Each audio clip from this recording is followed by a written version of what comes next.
It's wonderful to be here this morning with all of you. I think it's probably one of those rare occasions where we've just about begun our journey back in auditoriums, and Nitin persuaded me to be here this morning, and I thank him for inviting me. Um, the theme given to us was Setback to Come Back, Reset, Recool, Restart. As a media person, I'd like to explore the theme before, from the perspective of the media. I hope you'll forgive me for that. A subject which I know deeply because I've, traveled on this journey for the last 40 years. Yes, I am very old. Over the next 20 minutes, my attempt will be to try and give you a bird's eye view, perspective of setback first, and then the rebound, the comeback, entirely from the perspective of media.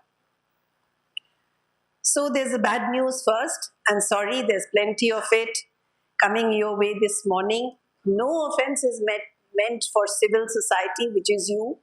We exist because of you, because of civil society.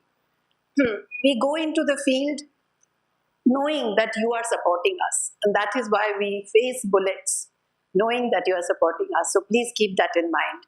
Offense is meant only for those who wrong journalists. Okay, so I'm setting the rules of reception of what I say right at the top.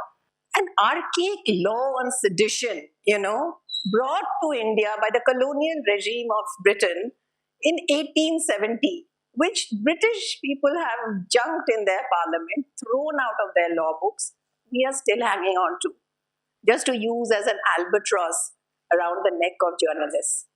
So anytime anything happens, sedition. And of course, it's not just journalists, it's students, it's activists. You put something as a student on something that you don't like, sedition. Cartoonists, stand-up comedians, nobody has been spared this sedition, this awful, god-awful law. There are innumerable such examples of attempts to criminalize journalists and muzzle the press. Journalists are not criminals. For the media, the Constitution is our holy book. Unfortunately, that is not appreciated by the powers that be. Our only guide is our Constitution of the country. For every country's journalist is the Constitution. And also larger laws, humanitarian laws, which are put there by UN, which apply to all humanity. There were enforcement-directed raids on journalists and TV channels that were seen as critics of the government, like my own earlier channel, NDTV, NewsClick, other Hindi publications. Recently, journalist Rana Ayub, author of Gujarat Files, had the ED sealing her bank account on allegations that she'd misused COVID relief money, a charge she has firmly denied. NDTV, NewsClick, all these others have denied all the charges. They have won case after case, but then they've reopened other cases on them. It seems that the government will stop at nothing. As I said earlier, how did it happen that we became the story? We are not meant to be the story. So there's no time to go into the details and nitty-gritties to give you those examples here. But I'm just skimming the surface and giving you an idea of the canvas on how many directions they have assaulted the media and prevented us from bringing you the story. Then recently you had the Pegasus Scam. How many of you have heard of the Pegasus Scam? Right? So 70% of you have. India was very much a part of it. Pegasus, an Israeli spyware, for those of you who don't know, was allegedly purchased and sunk into our phones, our mobile phones. Forget journalists. Even Dr. Kang, who's one of our leading scientists, even her phone had Pegasus in it. Forget opposition leaders, journalists. Let me desist now. Let me censor myself a little bit to protect myself. I could go on quoting examples of silence the media mission that has been unleashed. But I think I'll press a pause button here. Velvet Revolution documentary I directed along with, and one of you mentioned it, I directed along with 4 other women directors from all over the world, showcased the increasing vulnerability of women journalists globally. Both state and non-state players are now trigger happy. So earlier they would say, okay, let's kill the man, let's kidnap the woman, rape her, and then let her go. But now, sorry. In India, it vanished with the gruesome killing of journalist activist Gauri Lankesh in this very IT city on September 5, 2017. Gauri had just put her edition to bed and was returning to her house from work in the evening, like all of us do, when masked men riding motorbikes came near her gate, fired 7 bullets into her frail and petite frame. She died on the spot. Gauri was a dear friend and colleague, and it was one of the most nightmarish days of our lives. Even after her brutal assassination, online trolls continued to abuse her. The person had died. But the haters continued to spew hate on a corpse. Can you imagine? And they also came out with a list after that of all the journalists in India, the women journalists who were on their death row. I said I've come with a heavy heart to tell this story. Death warrants against journalists in the 21st century. Does that sound good to you?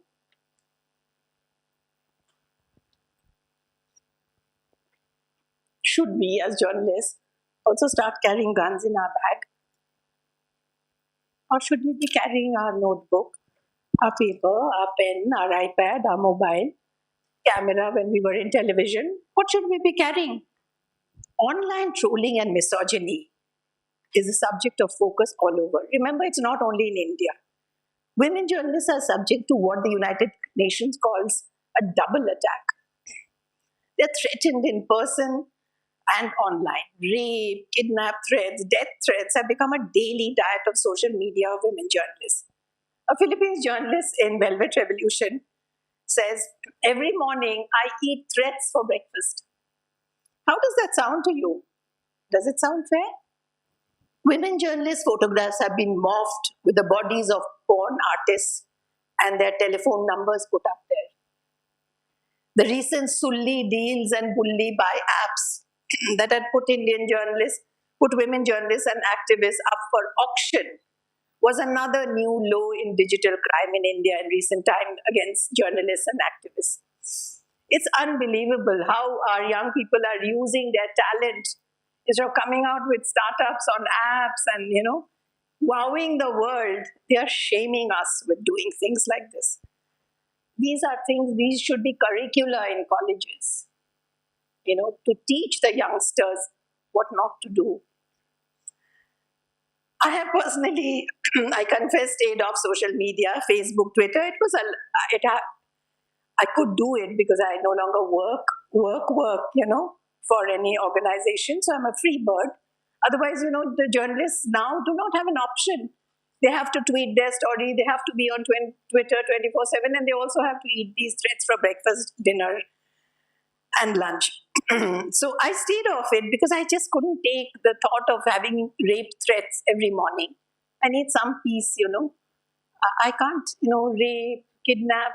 I don't have kids, but they'd probably say, we'll kidnap your cat. I have personally, consciously stayed off this medium for this reason. But can one be oblivious of abuse being heaped on other journalists, my colleagues? Can I be oblivious? So I don't suffer with abuses on me, but I suffer the abuses that my friends and colleagues get, particularly women journalists and men journalists. We are all one community. I speak with a gendered lens because, as I said, the men don't get rape threats. One has to keep laughing, otherwise we would have just collapsed. The UN Secretary General said recently that a survey done by the UN had revealed that 73% of women journalists were being intimidated and harassed. for just doing their daily job. Digital media in particular has been a vehicle to heap abuse on women journalists for the truth telling they are doing. But the more they abuse, the more the women are doing fabulous stories every day. Recently, a top scientist in India said that the real heroines of COVID coverage were women journalists. They went relentlessly into the field in the most difficult times to hospitals, morgues, burial grounds, burning hearts, and did stories on death, hopelessness, human suffering unleashed by the pandemic. According to the Reporters Without Borders, there has been a 35% rise in women journalists being sent to prison for their work. I'm not even getting into how many journalists have been killed. It's too much statistics and it's all there for you.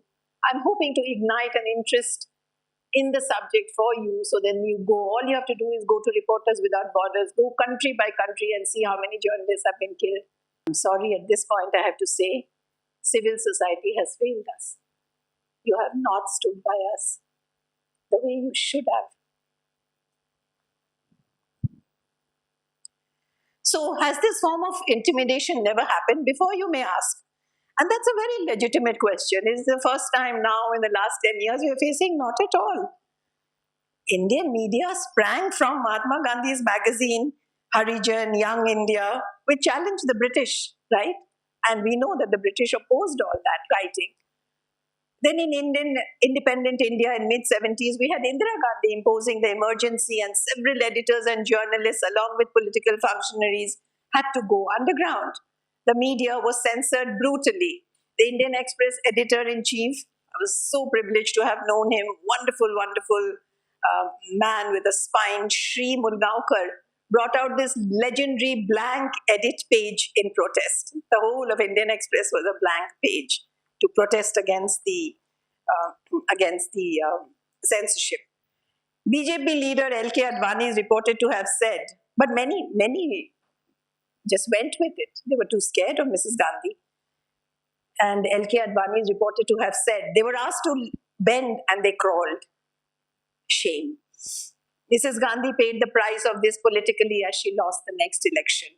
But politics is a cycle. They come and go and come and go. And the anti-defamation bill he came up with in 1988, I remember as a young journalist with a black armband walking with hundreds of journalists on the streets, to protest.